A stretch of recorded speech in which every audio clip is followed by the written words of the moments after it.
My last video on episode 4 of Kenobi was a rant intended to be cathartic for others who have major issues with the writing and directing of this show so far. In this one, as the title suggests, I will aim to be more composed in a full spoiler discussion while still addressing some issues. If you prefer a rant, check out the previous video and leave it a like. And if you enjoy the calmer tone and demeanor I'll aim to have throughout this video, leave a like or comment and let me know. Feedback can go a long way, as ultimately I'd like to create content that people enjoy.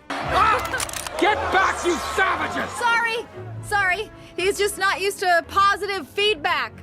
And for what it's worth, I do get it. Seeing Hayden play Anakin again and having a flashback with these actors to the prequel era is awesome to see. And watching Vader dominate is a lot of fun.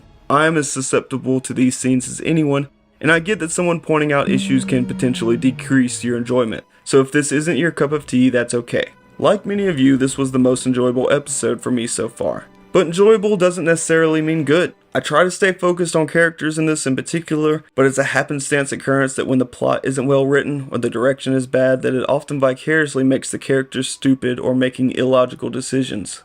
Anakin does appear noticeably older, but truthfully I didn't care. Hayden did a fantastic job, and I'm happy to use a slight bit of imagination to cover that up myself, as I'm thankful they didn't go through this entire series without giving the fans something that's so obviously wanted. To condense this discussion down, I won't mention these scenes besides saying it was nice to see it, but I can't help but see it as a bit of a missed opportunity, because as long as they're careful with the characterization, they could have given us more scenes like this instead of what we've gotten. Reva walks up to Darth Vader saying the tracker worked and they're arriving on Jabin. It's a bit of an issue because it doesn't make much sense why Obi didn't first go to Alderaan to drop Leia off. As we'll discover later, there are 2 ships on Jabin that seem to be able to fit off the people needing transport onto it. So they should have radioed to them in advance anyway to go ahead and start loading up a ship and save time, since apparently they only have a few hours.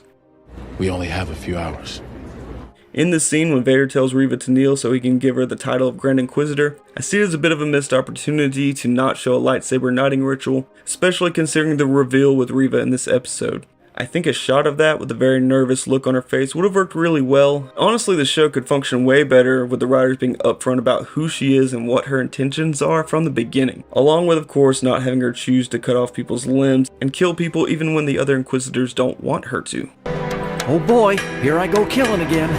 This is where they tell Obi-Wan he can't leave because people have been waiting for months to get out, and they only have a few hours to do it. It's so weird because it's such a huge moment for people in this episode, having the larger ship flying off and Vader tearing it apart, and then being like, surprise, surprise, they were just using that one as a decoy while all the other people are on the smaller ship and get to escape. They don't know the Empire is coming for them at this point, can load them up onto the larger ship and have Obi escape on the smaller ship. I'm trying to let go of this point, but if you're going to place a limitation down that allows the scene to play out, it has to actually be there. If a person is out of ammo in a scene and that allows for greater tension, later on you can't just decide that now for no reason they have lots of ammo. You're empty.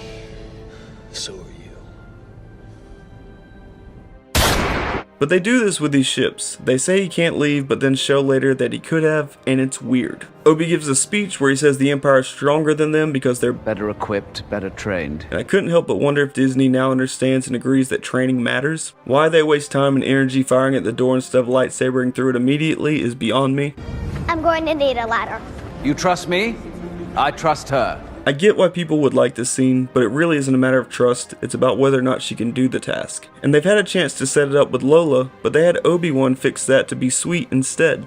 They show Leia as kind to droids, and that's another opportunity where you could have maybe shown her repairing parts on a droid as a kindness. There's no reason to believe at this point that she would have the engineering skills to repair the damage caused by Sith Eye's Lola. I hate it less than her showing Force abilities since that damages the larger story, but still it is what it is. Everything about Bail's message is stupid and wrong. In episode 2, Obi-Wan says, I let your parents know you're safe.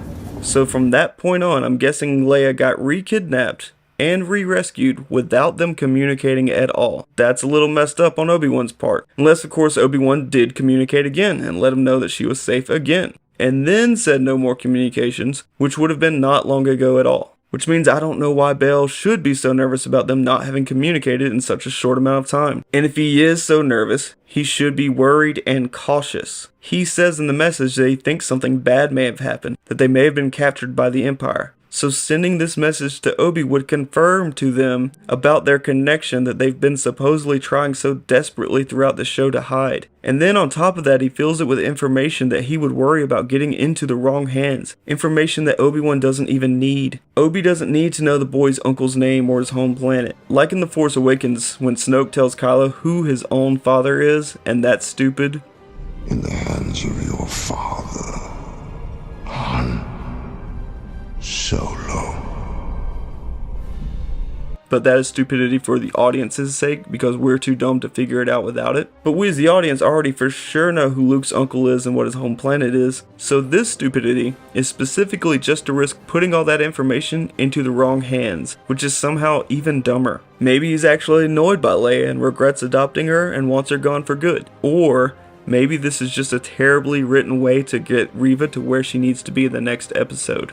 You decide. Also, going forward, all of these Inquisitors are still a part of the Empire, and they're always going to know that kidnapping Organa's daughter did in fact draw out Obi-Wan. So how Bell remains a part of things and is able to help form the rebellion for so long without suspicion on him is wild. Then they give Tala some characterization specifically designed to make you sadder when she dies in a few minutes. Again, in the last 2 episodes, they could have provided more of this or treated her like an actual character and not just a plot device throughout. In this episode, her job is to bestow wisdom onto Obi-Wan, a man who is as wise as Master Yoda, and to die. Immediately when I saw this scene, I thought, don't get so close to the door, Obi. The only reason I thought it might be fine is because I had a mild lapse of judgment where I had faith in the writers, and I thought maybe it couldn't be cut through, and that's why they weren't doing that right away. Otherwise, they wouldn't have elected to waste time and energy on blasting it. Also, if instead of having her suddenly remember that she can lightsaber through things, you had the stormtroopers blast through one of the other entrances that they reference, We're gonna lock down every other entrance in this facility. to where it makes sense why she's talking to Obi-Wan as well, that they were both playing the same move and stalling for time, would have worked better in my opinion. But they chose to forget and then suddenly remember how lightsabers work, since they don't work like baseball bats in this particular episode. Obi says Vader would have kept that hidden.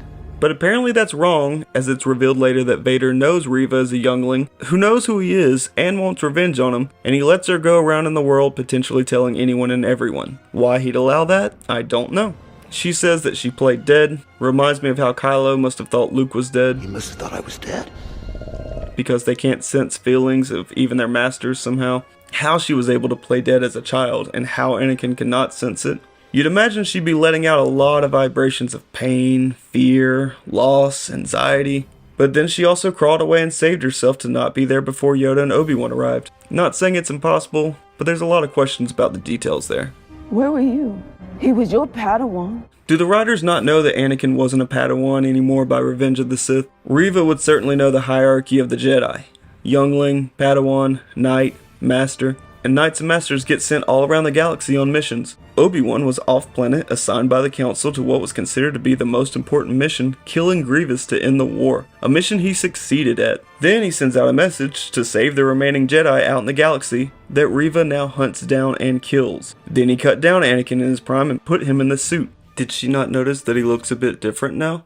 And then he's been protecting the hope for the future. Well, at least he was until these writers got a hold of him and made him play with his meat for a decade instead. Point is, he was doing a lot, and why she blames him in particular is strange. The logistics of this shootout are silly, but it's whatever. I feel like you're not listening to me. Would you stop talking? Leia being sassy doesn't work for me when people are dying in the background, especially because of a tracker that was put on her robot that she took to the people that came to her rescue. It's a complete tonal failure. You can have her be sassy at times, I get that it's what you want to do. And when she's sassy in A New Hope, note that she's an adult, and she's a possible love interest for multiple protagonists, and people aren't dying while she does it. This is one of the worst possible times to insert this into the story. When people are dying in the background, I don't think this is cute or funny. I know what he said. Earlier, Obi said to Reva, You won't stop him alone. now when they ask him if he's going to fight, he says, There are other ways to fight. which means sending her in alone to do it while he escapes with everyone else. I'm sorry, but it comes off as so cowardly. They get Vader alone. I feel like between Obi-Wan and Reva together and everyone else that they could come up with a better plan. They have lots of stormtrooper gear to make Obi-Wan still appear to be a prisoner. They have several spare lightsabers. I just think something better than yelling sneak attack and running at Vader could have been worked out. Sneak attack! Then Reva sends him into the enemy base with 2 stormtroopers alone. Isn't everyone from the other side in there? Like, I know you don't want to get killed for speaking out, but if I was a stormtrooper, I'd be like, excuse me, what the hell are you doing? I don't know why Vader doesn't pull down the second ship that he sees in time. This is similar to him not putting out the fire again in episode 3. They demonstrate that he can, and then he just doesn't. If you have Reva not be so stupid as to yell and swing at him, and you still have Vader sense it and force stop it, both of these characters come off better. Making people make dumb decisions doesn't help your story, and you can fix these moments. Can we fix it? Yeah! Then Vader delivers the same stomach stab that apparently didn't work when she was a child. She should have also just killed the Grand Inquisitor while he was down. With a lightsaber it'd be so easy, you can be so lazy and still get it done, but nobody does it in this universe. It's getting weird! Did you really believe I did not see it, youngling? This line here matters a lot because it makes it seem like Vader knew even before she stabbed the Grand Inquisitor, that he sensed it and it wasn't because he was told. And if Vader always knew, it makes him stupid for letting her know his identity and potentially telling anyone and everyone. Vader would have kept that hidden.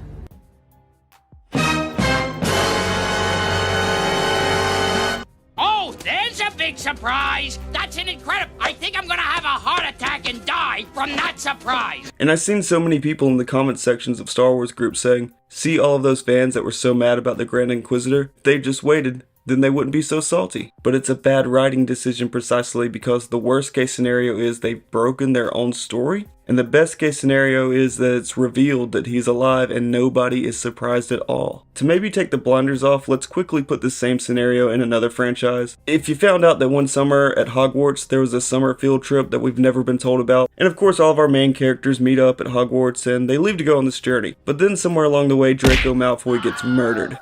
And actual Potter hears the way he calls Harry that, Potter, doesn't like the tone of his voice, and stabs him dead. You'd be like, did you forget your own story? Or is he going to be okay and nobody will be surprised by that at all? Why would you choose to tell this story this way? It's just a poor writing decision either way because it's either broken or you can't buy into it. They both say she was useful, but useful for what? She went to the archives and discovered a connection between Belle and Obi-Wan and kidnapped Belle's daughter in hopes it would lure Obi out. But the Grand Inquisitor sure didn't seem to want her to do that at all because Belle's a senator and at this point in time the Death Star isn't built and their relationships with these people still matter. Also, Anakin definitely already knew about a connection between Belle and Obi-Wan. He doesn't need her for that. They're heading for Pale Organa in the command center. He could also capture Dexter Jetster and have a lightsaber to his throat. Or capture Bo-Katan and be all like, what would Satine think if you let her sister die like she did? And I'm sure there's many more connections that Anakin would know more about than anyone. So they needed her to disobey orders and try to kill Jedi when the Grand Inquisitor wants to pry them for information.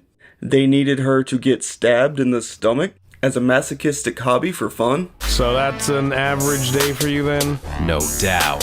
You chop your balls off and die. Hell yeah. It makes no damn sense. And while this isn't the route I would have chosen at all for an Obi-Wan Kenobi show, if it's the route you're going to go, just about everything with Reva and related to her needs to be rewritten. You can make it to where a few exchanged looks between her and this Jedi show that he has important information, and then by making her aim to kill him, it's a way to keep the information out of the Inquisitor's hands. But that doesn't seem to be at all what they were going for in this scene. She kills the pilot waiting for Leia. She definitely killed Wade, the most important person in Star Wars history. Just rewrite her to where it works.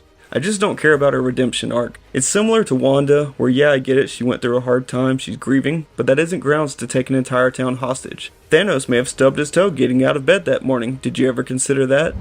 Really? Tears? Having something bad happen to you isn't a free pass to do anything. So Reva gets stabbed as a child and lives, therefore learns how effective of a move it is and uses it on the Inquisitor, and he lives to come back when she's been stabbed again in the stomach by the same person in the same way and lives. The stupidity is like poetry. It rhymes. And I don't believe for a second that Vader would leave her alive, but I believe that the writers would, and that's a problem. If you made it to the end of the video, please hit the like and subscribe button and leave a comment with anything that you noticed. There were plenty of issues that I wasn't able to discuss, and there may be defenses that I missed. You can add me on Twitter at _MatthewKingdom. I also have a link in the description to a Buy Me a Coffee account where you can leave me a $1, $3, or $5 tip. It's safe, easy, and non-committal. And I hope the people who love the show know that I'm not against them, because nothing about our difference of opinion on television interferes with me sending you love as well. You're all kings and queens in my book. Thanks for watching.